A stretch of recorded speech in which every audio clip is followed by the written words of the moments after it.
Estamos aqui para discutir um pouco sobre o impacto das alterações climáticas sobre a epidemiologia das arboviroses. Certamente, em algum momento, você já deve ter ouvido falar sobre as doenças transmitidas por mosquitos, além das campanhas para o incentivo do uso de repelentes e de combate ao Aedes aegypti. Devido ao aumento expressivo do número de casos dessas doenças, esse assunto tem sido cada vez mais comentado. Mas afinal, você sabe o que são as arboviroses? E além disso, você sabia que as alterações climáticas que vêm ocorrendo no mundo inteiro influenciam diretamente no aparecimento dessas doenças? Então, seja muito bem-vindo ao canal da disciplina de Epidemiologia Aplicada à Medicina Veterinária e fica até o final, pois te explicaremos tudo isso ainda nesse vídeo. As arboviroses são doenças causadas por arbovírus, do inglês Arthropod-borne viruses, que significa doenças virais transmitidas por artrópodes, ou seja, insetos como os mosquitos, e por aracnídeos, como aranhas e carrapatos. Até 2017, tivemos descritas mais de 500 espécies de arbovírus mundialmente, sendo que 150 delas causam doenças em seres humanos. No Brasil, mais de 210 espécies de arbovírus foram identificadas, sendo 36 relacionadas com doenças em seres humanos. Algumas das principais enfermidades que acometem os humanos e que são de grande importância para o mundo são dengue, zika, chikungunya, febre amarela e a febre do ouro-puxe, que também vem preocupando muitos profissionais da saúde no Brasil atualmente. A exemplo do ouro-puxe, podemos ver nesse gráfico divulgado pelo Ministério da Saúde que o número de casos confirmados até agosto de 2024, que é representado pelas colunas marrons, apresentou um aumento superior a 800% em comparação com 2023, que é representado pelas linhas pretas. Isso se deve principalmente por ser uma doença que era pouco abordada e muito negligenciada quanto à prevenção, além de tanto o mosquito quanto o vírus se encontrarem em locais com condições climáticas favoráveis para a multiplicação. Todas essas doenças são transmitidas por mosquitos e compartilham diversos sinais clínicos semelhantes, tais como febre, dores nas articulações, manchas vermelhas na pele, dores de cabeça, mal-estar, coceira e vermelhidão nos olhos. Mas as arboviroses não ficam restritas apenas aos seres humanos.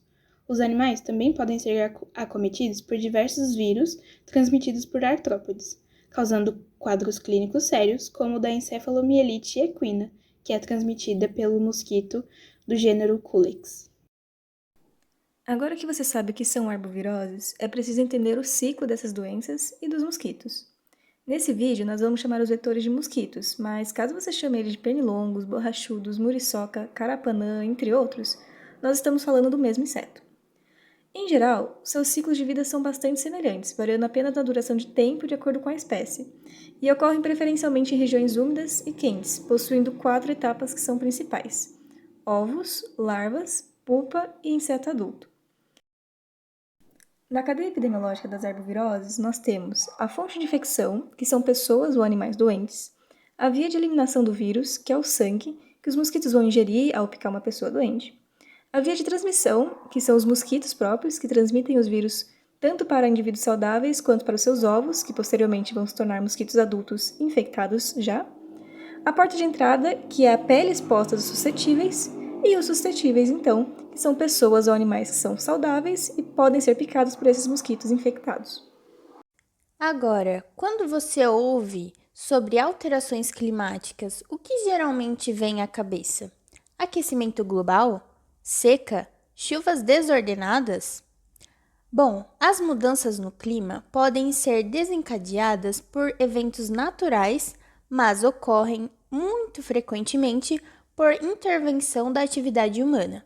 Por exemplo, ao pensarmos na Amazônia, o impacto do aquecimento global junto com o desmatamento vem ocasionando alterações de temperatura desde 1947, que, até a medição de 2017, variou de 0,6 a 0,7 graus Celsius, sendo constatado também uma baixa de 40% no regime de chuvas da região. Essas mudanças têm efeito direto sobre o microclima local, provocando variações nos índices de temperatura e umidade da região, o que favorece alterações na fauna, criando condições favoráveis para a reprodução e desenvolvimento de algumas espécies de artrópodes, em especial os mosquitos, que são potenciais transmissores das arboviroses, principalmente pelo aumento da temperatura em uma região bastante úmida. Dessa forma, além do agravamento dos surtos em áreas tropicais, ultimamente houve um aumento da doença em regiões subtropicais e temperadas, impulsionado pela adaptação desses principais vetores para novas áreas associadas à urbanização, globalização, mobilidade urbana e principalmente pelas drásticas mudanças climáticas. Ainda, segundo dados de 2023 do relatório do Painel Intergovernamental sobre Mudanças Climáticas, é previsto um aumento da temperatura de 2 a 3 graus Celsius para 2060 em relação ao século XIX, se continuarmos com uma alta emissão de poluentes. Isso significa que uma mesma geração enfrentará diferentes níveis de temperatura ao longo da vida, evidenciando mudanças rápidas nos cenários mundiais, como nas temperaturas máximas diárias, aumento do nível do mar, levando à perda de biodiversidade e extinção de fauna em áreas principalmente próximas à linha do Equador. Para o mosquito, a perda de biodiversidade, como os anfíbios, que são um dos seus predadores e dependem de um ambiente fresco e úmido, juntamente com a sua adaptação aos climas mais quentes, acaba sendo um prato cheio para a replicação e disseminação de doenças. Bem, o aumento da temperatura global é uma das principais alterações climáticas que são perceptíveis e que influencia no ciclo biológico dos artrópodes vetores, pois reduz o tempo de desenvolvimento das larvas e, dessa forma, aumenta rapidamente a população de adultos. Tendo adultos hematófagos mais rápido, o tempo para que o mosquito se torne apto para a transmissão desses vírus é ainda menor. Além disso, a dinâmica dos ventos quentes ajuda na disseminação desses vetores para áreas antes pouco afetadas e que agora podem servir de novos focos. O aumento das chuvas e enchentes em algumas regiões pode aumentar o número de sítios de reprodução dos vetores que, em casos mais drásticos, podem tornar uma região passível para a multiplicação exponencial de mosquitos. Regiões que antes eram inadequadas para a sobrevivência desses agentes transmissores, então se tornam habitats favoráveis para a sua reprodução, ampliando as áreas de risco pelo país e colocando mais pessoas em contato com essas doenças. Além disso, a alteração do índice pluviométrico pode provocar alagamentos em centros urbanos, aumentando os sítios de reprodução dos vetores dentro das próprias cidades.